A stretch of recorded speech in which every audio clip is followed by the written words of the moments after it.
Today I'm so excited to have with me a panel of really amazing women I've known for between the three of them, I've known them pretty much all my life, but they're all in their own right very accomplished women, and women that I'm proud and privileged to call friends. We're going to be talking about the power of friendship, female friendship specifically. I'm happy to welcome Uzo Ijerere, business strategy coach. Thank you. Lolade George, businesswoman, and Derin Ajayi, management consultant.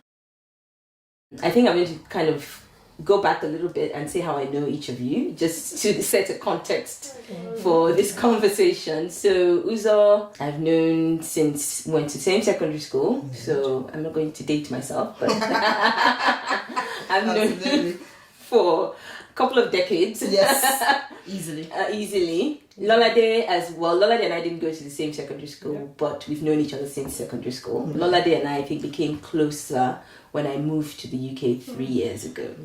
Derin, also same secondary school, many decades of friendship.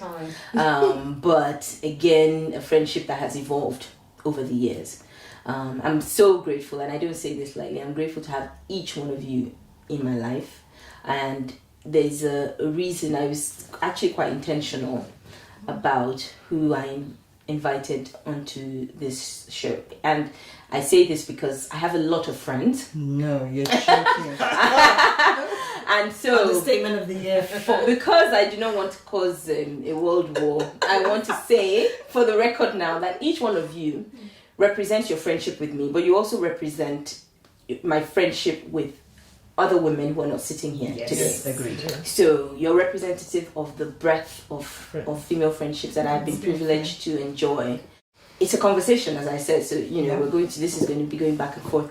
But people often say that women are their own worst enemies. What do you think, Uzo? I think for me that statement has kind of evolved as I've grown older. I mean, I can categorically say that really women didn't help me very much when I was younger, especially in my career building.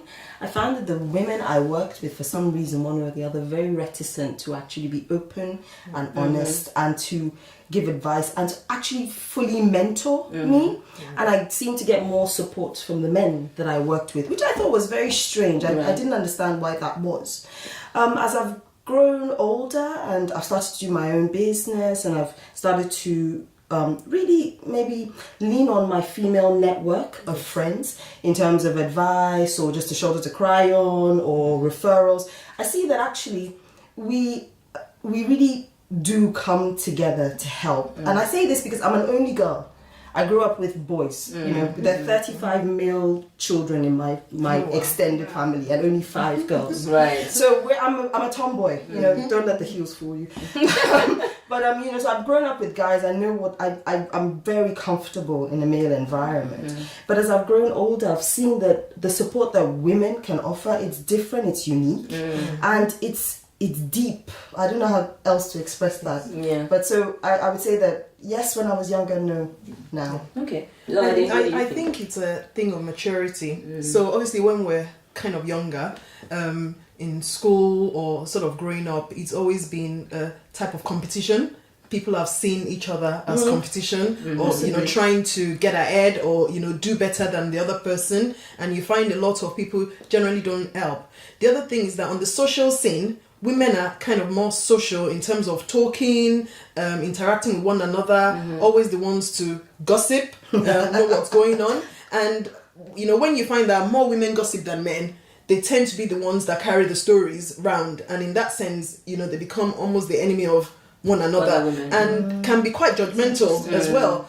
But I think that comes down to the fact that we all have sort of different perspectives and different opinions of how certain things should be. As women then mature and I guess settle down, maybe children come in or, different things happen in life, you tend to realize that actually I'm in this world for myself, and actually there's more gain in helping and supporting other people. Together we rise, kind of thing. And I think I found that in a lot of my friendships with people is sort of changed. Even I as a person, I think I've grown. Like Uzo said, you think that as your relationship with women has evolved over the years. And then I think also that you get to a point where you tend to know yourself and be comfortable in yourself, and be picky with the people you surround yourself with. Exactly right. So when you surround yourself with the right kind of people for you, they tend not to be your competition. They tend not to be your enemy, because those are the people that you want to be around you. Yeah, your tribe.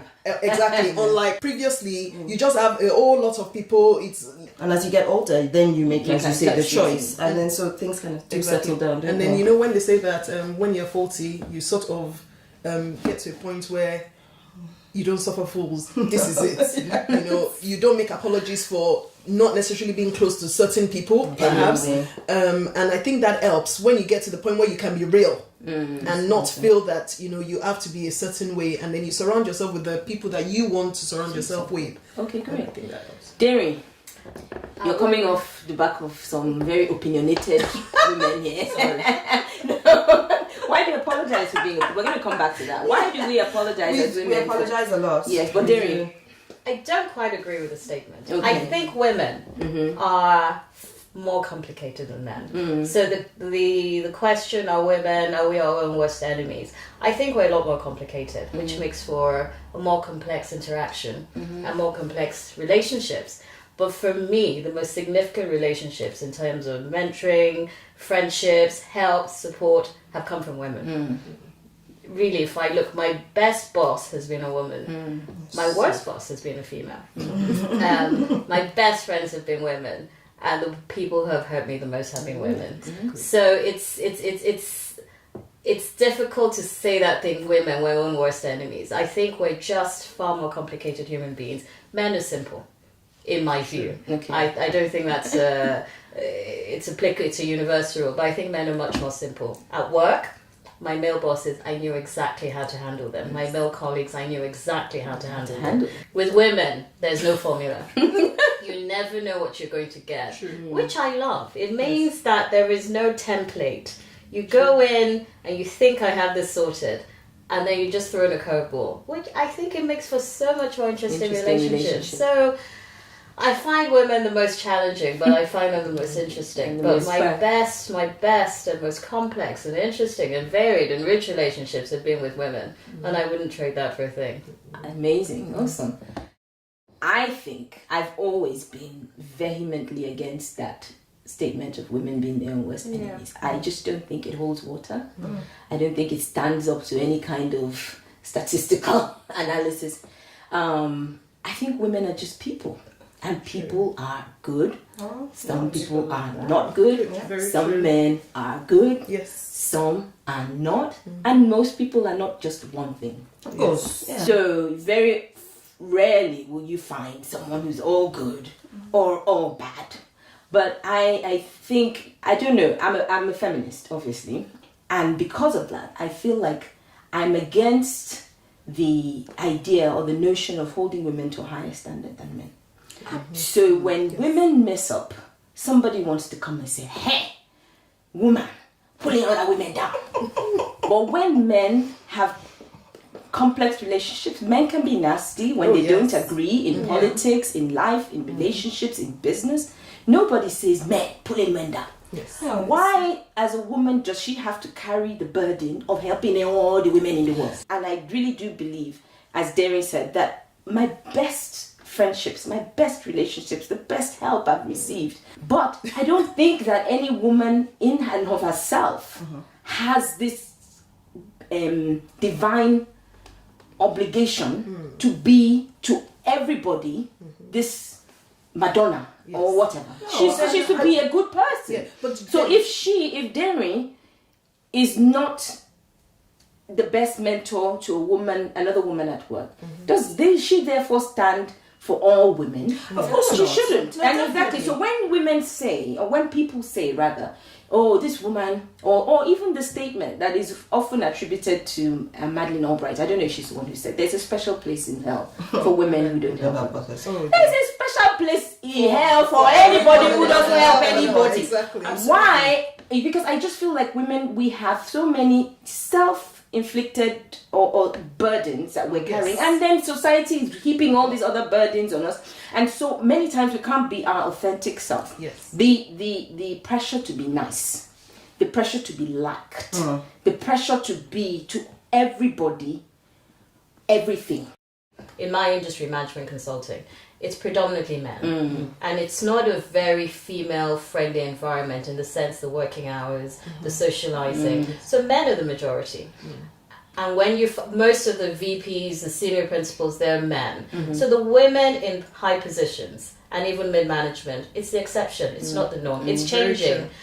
And what that means is it's not a level playing field. I was in a practice of 70, there were 5 of us women. So instantly, it's a different environment. There are 5 of us, and of us, I was a junior consultant then, 1 female VP in a body of 20, 30 men.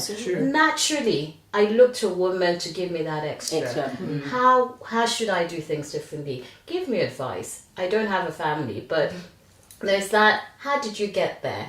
How did you go away, have kids and be able to come back? These are things peculiar to women. So yes, you do want a woman, and a woman who has been able to navigate all of that. Show me how you did it. Show me your template. Give me some help. Doesn't mean I have to follow your way, but show me your way. And you're there to show it can be done. Help the rest of us. It's a willingness, isn't it? A willingness to. So it's just that willingness to be able to, rather than and actually, not just treat it as I've done it. You and figure you it figure out. it out yourself. Yes, and then, you know, I, of course, I'm being a bit provocative. Yes. in my statement. I think what I'm coming back to is the fact that there is this idea or this notion that, you know, men just help other men. No. Men pull other men down. Yes. All the flipping time. Yes. There's boardroom politics. There's not a woman in definitely. sight. Absolutely. We all know. I mean, your fathers, your husbands, your brothers, who will come home and tell you about the issues they're having with their boss at all. The boss is a man. Yes. Or their business partner who they started this business with, who's pulled a knife in their back. Yes. But when those kinds of things happen in politics, when those kinds of things happen, nobody is turning around and saying to them, these men, this is what all I'm saying, I think, or my own position has always been, allow women their humanity. And can I just make a point in that? And that is my issue exactly. Like, for instance, I posted something on social media last year, I think it was on International Women's Day. And I go, you know what, I really love the whole concept of this it's great to celebrate women. But why do we need to celebrate women? We are 50% of the population of the world. There's no International Men's Day. I'm sorry. So we become these attractions in a cage that we look at and go, oh, great. Just as we give to Hurricane Harvey victims, let's give to women. International Women's Day. It's a day. Why do we need that? Well, and it comes down to this, because the men that have no integrity and stabbing people in the back, and the men that are really good in helping people. It's not a debate. But when it comes to women, the women that are stabbing people in the back and just being aggressive and going for what they want, they're a special breed of women. They're not like any woman I know. They're just people. So I'm about to actually maybe contradict myself a little bit. It sounds like I'm contradicting myself. After having said, which I do firmly believe, that women should be allowed their own humanity, allowed to be people and express, you know, all the facets of humanity that they want to. Why is there something like International Women's Day? Because we still don't live in an equal world. Absolutely. Women make up 50% of the world, and you have a consulting group that has, you know, less than 5% representation of women. There's an imbalance that needs to be addressed. There are still places where a woman has no rights. She cannot vote. She cannot marry without her husband or permission. So International Women's Day is wonderful. I think what you're saying is aspirational, in that we need to get to a place where we no longer need it. You guys spoke about how your friendships have evolved over the years. At this stage in my life, the power of my female network is just, it blows my... It is the reason I'm sitting in this chair right now doing what I'm doing. Because a few of my female friends, represented by the 3 women sitting here, knew that I had a dream, and they just would not let my dream die. Really, they just would. Where I was ready to just leave the thing and lie down somewhere. Yes. These women, again, as I say, represented by the 3 of you sitting here, would not let my dream die. Have you had that experience, each of you? Because some women have said to me, no, I told a woman my dream, and actually she did everything she could to kill it. Or I have people who say, oh, no, I'm only friends with men. I don't have That friends gets with me men. so cross. What do you guys think? At one of my best friend's wedding, I gave a speech, and I sat down to really think about what friendships meant to me. And you know, there's this thing that says, you get this saying that everybody should meet their soulmate. And there's always a romantic connotation to soulmates. You meet the man of your dreams and everything is happy. And I realized my soulmates are women. I have a handful of soulmates. And some of them I met in the playground, some of them I met later in life. But they're all women. And even my mother. So you talk about nourishing dreams. I have women in my life who dreamed for me when I didn't even have the dreams. If I think of someone like my mother, we have a fractious relationship, but that woman holds me and she doesn't play with me. And there's certain things I have in my life, she dreamed it for me before I even came close. So that's one of women. I have friends who maybe at the time I said this is what it is. They didn't get it, they didn't see it, but they're thinking, sure, you do it. Just that youthful, anything you want, you can do. They didn't necessarily think maybe I had the skill, but I said it, they stood beside me. I had friends who fought with me, foolish fights, but just because you said, they're like, we're fighting with you. And that has been my experience. So when I think, I'm not married, I don't have kids, but I've met my soulmates. They're in my life, they're present, and they are everything. They're the foundation to my life. So, yeah. I love Women, that. they've dreamed for me, they've dreamed with me, they're still dreaming with me. I know. You're one of them. Thank you. I love that the fact that Darius expressed it that way in the sense that your soulmate. Sometimes we want to repose all of the soulmate burden into one person. Absolutely. Whereas I think it's supposed to be just as Darian has said, Absolutely, where I agree. you have with these that. soulmates in. Yeah. So to Lolade. Well, for me, I think my friendships has evolved over the years. Some of it has come from myself, the person I think I've grown to be over the years, sort of striving to be a better person. And then I think I attract what I'm trying to be. And all those women that I find close to me now or that surround me are people that I totally depend on. They're the people that it excites me just talking to them, even almost about nothing important. It's exciting, and they're people that I can share anything with, even the ones that don't have children. I've got older children, I can still share with them, and you can see the joy, how they feel for my children and all that, which I think it's a blessing that maybe men might not particularly have.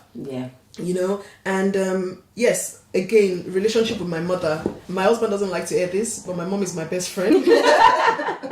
She has been. I'm an only girl. I grew up very close to my mom because my immediate brother is 11 years older. So, and she's given up so much just for me. I still spoke to her on the way, telling her what I was coming to do. And she's where in Lagos? She's in Lagos. And for me, like, all the things I've done, she's always been there every step of the way, encouraging, when you feel down, talking, encouraging you, pointing you in the right direction. I started a business probably almost 3 years ago, and I said, I need to make carrier bags. I'm going to call up, different places. My mom brought a suitcase of carrier bag, branded. That's the one power I think women have that they can anticipate. Yes. Isn't that amazing that we can sometimes anticipate each other's what you need, and they just go ahead, and my business was started for me by my stepmother. A lot of people would think your stepmother. Again, that is another relationship that I think has been a real blessing in my life. And she'll call me up and say, do this, and even what times I've felt like giving up, she'll be like, no, you can't give up. This is what I've done, and I've been a success. You are going to be more successful. And I think the power that women hold to encourage, to support, to be there, it's just an outstanding. It's just a blessing, really. I think so. I think it's when you think about literally like a tribe of women who are just in each other, and I think that's the way. When it functions the way it's supposed to function, it's almost beautiful. Like a magical thing. It's almost magic. It's spiritual. Darren was asking me today about something. Who sent you? I was telling her I had some salami from Lagos, and she said, "Who sent you salami?" I said, "People that just love me. They're always women. I do not know what I have ever done to deserve." And this episode, I think, is just an ode to that, because when I think about all the ways in which God shows me that he loves me. There is no other way that he does it more tangibly than through my female friends. My mother is not here anymore, but my sister, and I tend to start getting emotional, my sister, my cousins, and my friends, and they're all females who have just not allowed me to walk alone. Absolutely. Uzo, I'm going to let you have the last word before I wrap it up. Well, everything you guys have said here, I completely agree with. As you know, I'm an only girl. So for me, sisterhood is very, very important because I don't have any natural sisters. So the women I have in my life, they're not vast in number. I can count them on my two hands, but I would be nothing without them. My mother, I spoke to her on the way here too, and my mother and I have not had a very good relationship whilst I was growing up. We really became friends when I was in my 20s. I think became friends when I had my son. And I understood the sacrifice. It's like, God, I don't believe that all the things I've done to you as a teenager in my life, and you felt this love for me, and I did that to you. I'm so sorry. So I became really good friends with my mum in the last decade or so. I have an aunt of mine called Elizabeth. I don't know what I'd do without that woman. She lives in Nigeria, but she flies back and forth. And every time she comes, oh yeah, stuff. I don't know whether I need the stuff. I don't know if I need it or I needed it. She's there. How are you? Are you okay? How are the children? My son started secondary school last week. I sent his picture to a few women and say, look at your son. Yes, look at your son exactly. in his school uniform going to school, because those women have sewn into his life in a way that I can't explain. When I'm not there to be there, they're there. If I can't pick him up, they're there. If I need help with something, they're there. If it's tutoring, they're there. If it's advice, they call him and say, you know, you need to do this. You need to watch out for this. To me, that's a gift. I can't quantify that gift. So, the power of female friendships. Again, I think we've overrun our time. As usual. Again, another thing that happens when women get together. Oh my Lord. We could go on and on and on. Don't Thank start. you guys so much for taking your Thank time you so much for having to us. come I've and enjoyed myself. spend this Saturday morning with me here. It's been another wonderful episode of Chrystallis Conversations. Thank you for joining us. As I always say, please keep the conversation going. Join in with your comments. Send me an email. Let me know what you think. Let me know if you agree or if you disagree with our opinions. Thank you for watching, and I hope to see you again soon.